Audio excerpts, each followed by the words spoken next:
Lesson 13. Marriage and Family. Introduction.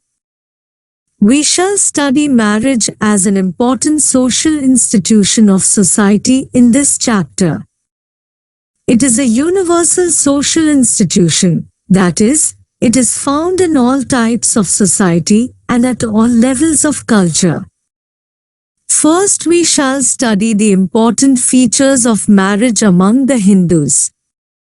Then we shall also consider it among other communities.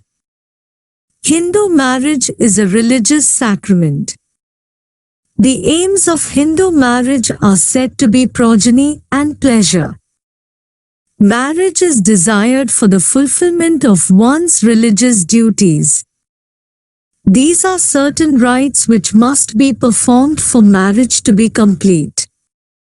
The main rites are performed by a priest in the presence of a sacred fire and accompanied by the rituals. They are necessary for the marriage to be complete. Hindu marriage is a sacrament.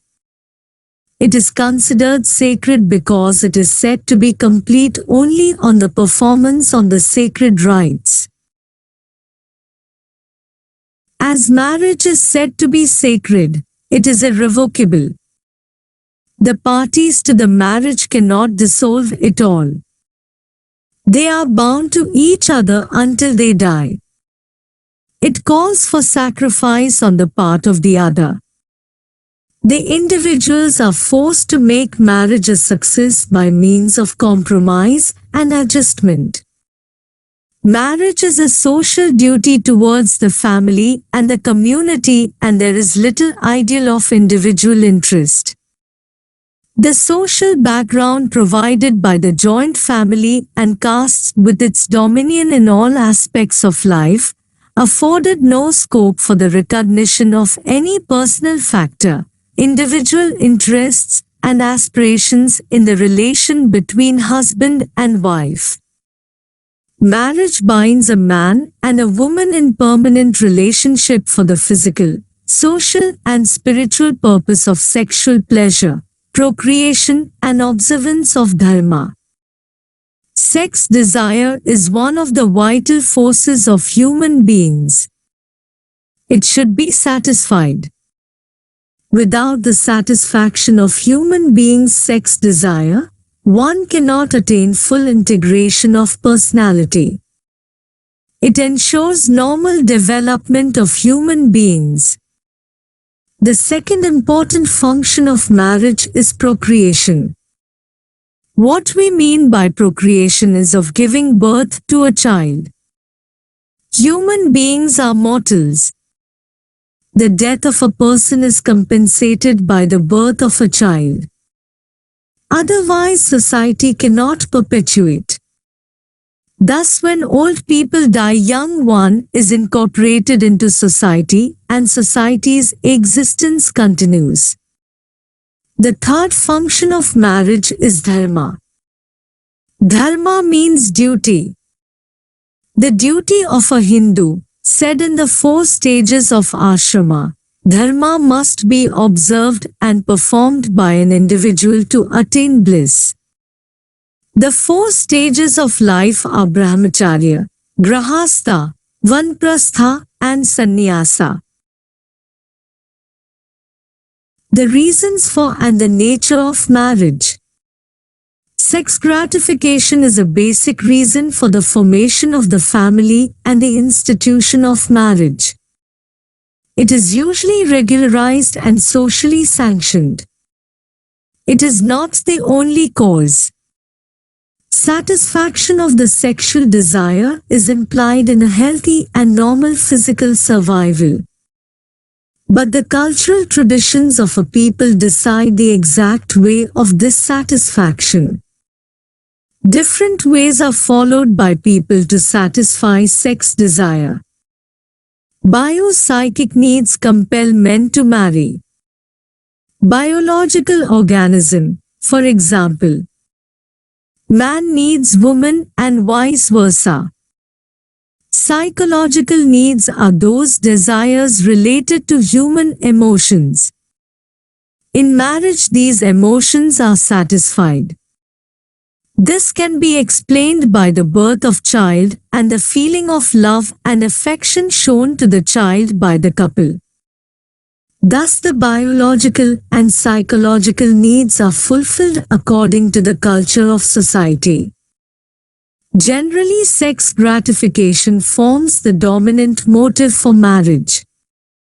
Besides, we want a dependable social mechanism for the care and rearing of children.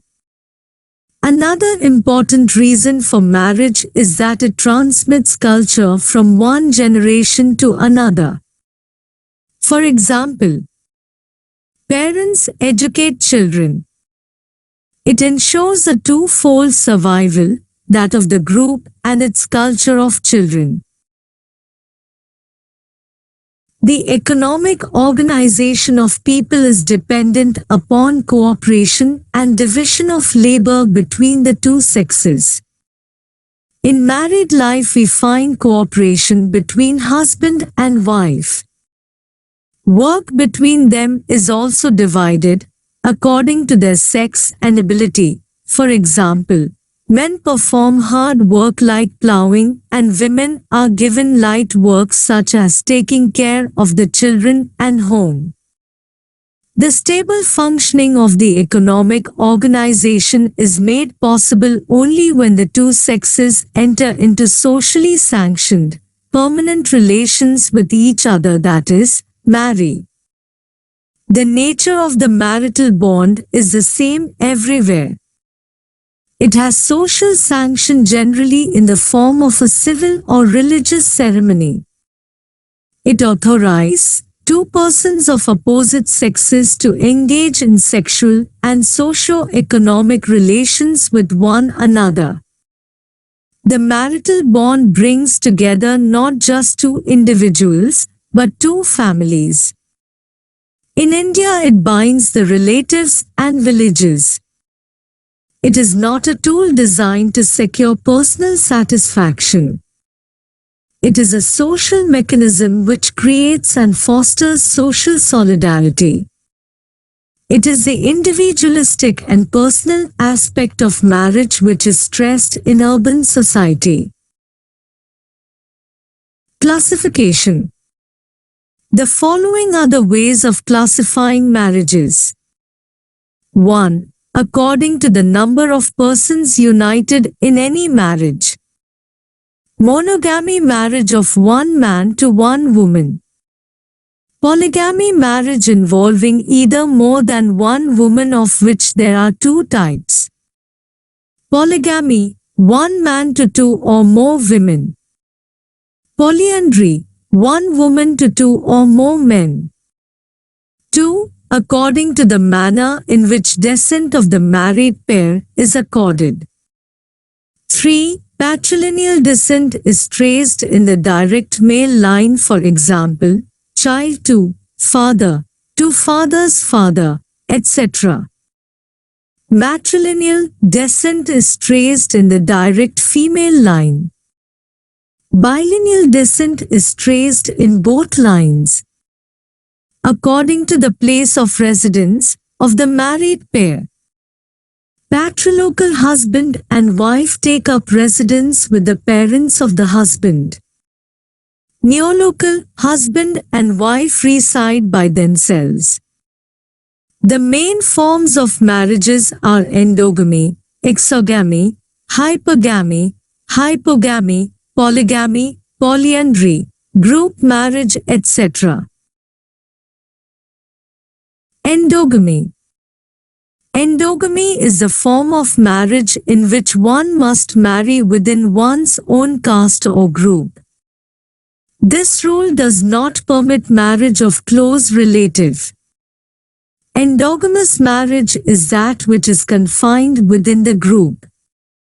The practice of marrying outside one's clan is called exogamy. The following forms of endogamy are found in India. Endogamy. Divisional or tribal endogamy. This is the endogamy in which no individual can marry outside his own tribe or division.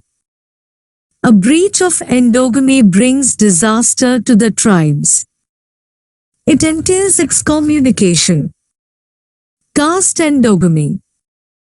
In this form of endogamy, marriage is contracted within the caste.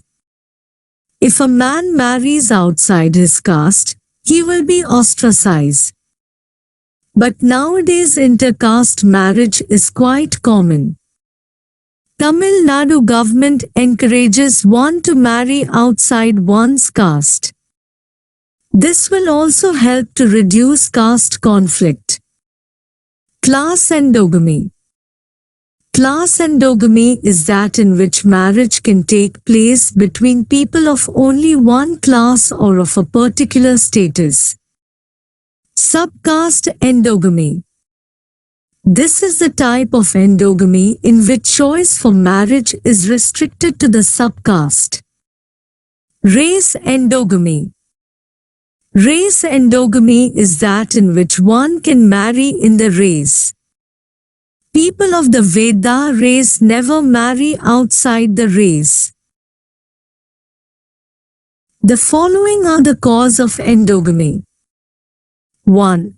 When any woman of a group marries into another group, her children also belong to the other group and thus the numerical force of the group suffers. It also helps to maintain property and wealth within the group. 2. The partners in marriage belong to the same religion. 3. The caste endogamy is to maintain the sense of superiority of the group. 4. The purity of the caste is maintained by endogamous marriage. 5. Caste endogamy is observed because of the fear about strangers. Advantages of endogamy. 1. It tends to maintain the sense of unity within the group. 2. Women are happier within their own group. 3. Purity of the caste is maintained. 4. Other people do not gain authority over the group's wealth. 5. The business secrets of the group are kept intact. Disadvantage of endogamy. 1. The nation is divided into small endogamous groups. These groups develop loyalty to caste and not to the nation. Therefore, endogamy is said to destroy national unity. 2. The scope for choice of a life partner is limited, because one should marry within one's caste or group. The deficiency in one caste cannot be compensated by the other in endogamous marriage. As a result, we find malpractices such as polygamy, unsuitable marriages, dowry system, bride price, etc. 3. It generates caste conflict. Members of one caste develop prejudice to other castes. This is the main cause at the root of casteism in India. As long as endogamy and caste solidarity exist, the institution of caste will remain. Besides, it is a negation of democracy. Therefore, endogamous marriage should be discouraged. Thus, at the present time it has become necessary, from the point of view of national and international interest, that the endogamous to be made a void. The feeling of community-mindedness cannot be developed. The unfortunate consequences of dowry and other problems of widow remarriage are visible. Polygamy, unsuitable marriages, and late marriage lead to corruption in society. One way of arresting such consequences is to put a stop to endogamous marriages. These ties are being constantly broken by the effect of modern Western education, social legislation, and civilization. Further, in our country, intercaste marriage are encouraged due to the incentives given to the couples by the government. This will help to realize the ideas of democracy and unity at the national and international levels. Exogamy. Exogamy is the contrast of endogamy. In endogamous marriage, one can marry only within one's own caste or group. But in exogamy, brides are selected from other castes or groups. While endogamy exhibits conservative attitude, exogamy is progressive, that is, mates in exogamous marriage are considered to have progressive views. They are also modern. Exogamy, though not prominent, is approved from the biological viewpoint. It leads to healthy, intelligent offsprings. Forms of exogamy. Gotra exogamy. The practice among the high caste members is to marry outside the Gotra. People who marry within the Gotra have to repent and treat the woman like a sister or mother. The child born to her is believed to be unhealthy. Since members of Gotra are believed to be blood relations, marriage within the Gotra is forbidden. Pravar exogamy. The high caste people forbid marriage between persons belonging to the same Pravar. People who use the name of a common saint at religious functions are believed to belong to the same Pravar. Thus, Pravar is a kind of religious and spiritual bond. Village exogamy.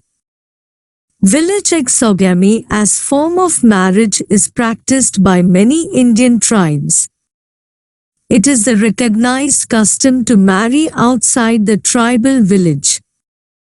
This form of marriage is found among the Madhya of Madhya Pradesh.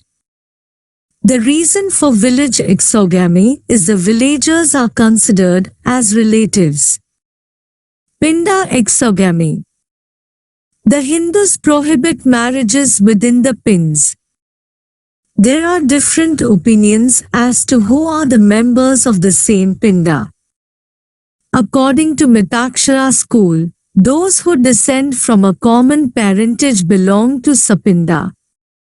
According to Brahaspati, offspring from 5 maternal generations and 7 paternal generations are Sapinda and they cannot intermarry. The opinion of Brahaspati is not accepted. The generation of the mother is not considered to be Sapinda in several parts of India. In general, Sapinda marriages do not take place in North India. Intercaste marriage. Intercaste marriage is the union of a man and woman of 2 different castes. According to sociologists, it came into force only when the Varna system was transformed into the caste system. Endogamous marriage is a barrier to social progress. It fosters only caste loyalty and not loyalty to the nation. The result is that we find conflict between castes. Because of caste conflicts in Indian villages, the development programs of our government could not be implemented successfully. Thus, endogamous marriage is seen to act as a barrier to national progress. Besides the difficulties experienced in finding a suitable bridegroom in one's caste, results in such malpractices is the encouragement of intercaste marriage. This will help promote national unity and the achievement of democratic goals. 2 forms of intercaste marriage are found and accepted. 1. Anuloma. 2. Pratiloma. Anuloma or hypergamy. In the Anuloma marriage system, Men of higher castes wed women of lower castes. Under the kind of social structure that caste has given rise to in India, a man and a woman must invariably marry outside his or her own gotra. If millionaire's daughter who choose to marry a pauper who will accept no doles from his father-in-law would lose her economic status. Likewise, under the caste system, if a high caste woman marries a low caste man, she loses caste status, which indicates the degree of ritual purity. A daughter, before her marriage, shares her father's caste status and after marriage her husband's. But man himself does not lose caste status or ritual purity by marrying a low caste woman. Therefore, to prevent a woman from losing caste and becoming ritually impure, Manu and other lawgivers encouraged hypergamous marriage.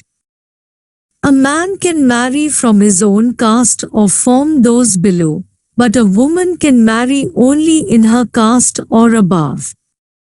Pratiloma or hypogamy. Marriage of a woman to a man from a lower caste is not permitted. Cross-cousin marriage. Cross-cousin marriage as a form of exogamy is explained as a device for avoiding payment of a high bride price. It is also intended to maintain property in the household. The implication is that the bride price paid by Ram for his wife would be returned to his family when Ram's daughter marries her mother's brother's son. A girl is allowed to marry her maternal uncle's son. It is believed to strengthen the solidarity of the group. Polygamy. Polygamy and polyandry, as two forms of marriage, are referred to as polygamy in common parlances. Polygamy is explained as marriage to more than one person. It is fairly widespread all over the world. Westermarck, in his History to Human Marriage, has listed the following causes of polygamy. Enforced celibacy. During the period of pregnancy and when the child is breastfed, men should not approach women for sex. This is a long period of enforced celibacy which compels one for second marriage, for example, in uncivilized tribes. Variety. The desire for variety is also a cause of polygamy. Muslims marry more than one woman according to their religion. More children. A son has much utility in agriculture and war among the tribes. In primitive society, the supply of labor force was also limited. A man contracts a second wife to enhance his social status in primitive society. In some tribes, the birth rate is low while the rate of infant mortality is high. In such cases, polygamy is a practice to get more children. Social prestige. The leaders of primitive tribes of South Africa practice polygamy in order to prove their superiority. Monogamy is considered a sign of poverty. Economic necessity. In some tribes, a second marriage is contracted to help the first wife when she is ill. Some marry a second time in order to protect their property. Another reason is the supply of cheap farm laborers. Imbalance in sex ratio is also considered as a case of polygamy. Polygamy. In this form of marriage, one man marries many women. It strengthens man's dominion over women. In India, the pattern has existed right from the Vedic times to the present. It is regarded as a mark of affluence. The above-mentioned causes of polygamy are also applicable to this form of marriage. Polygamy is advantageous in the following respects. A. Large number of children. In this type of marriage there is a possibility of more children because man can have more children by marrying more than one woman. The supply of labor force is also great. Since more people work in the field, the wealth of the family increase, which in turn raises the status of man in society.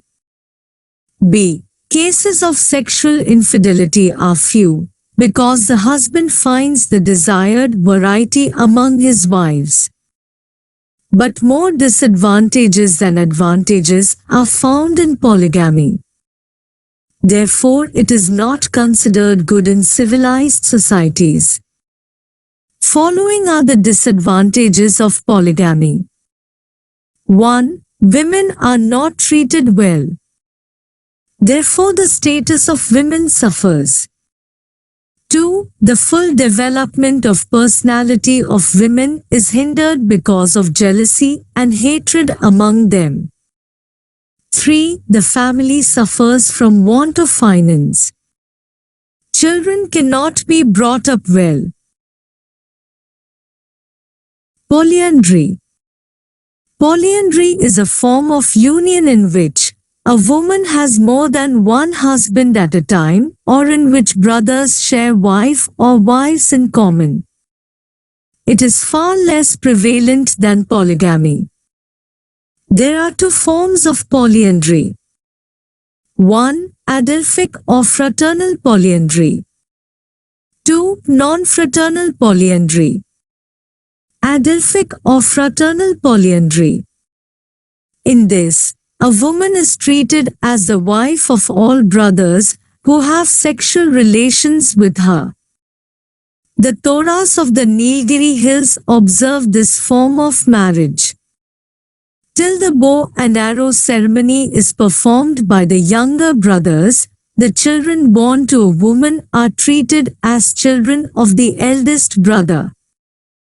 Non-fraternal polyandry. In this, one woman has many husbands. The wife goes to spend some time with each husband. There need not have any close relationship between the husbands. A special ritual is performed to elect the social parent of the child.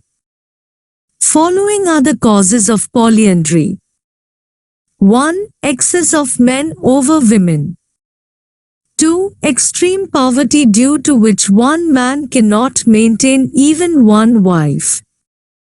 3. Desire to limit population. 4. The economic use of men is limited in society.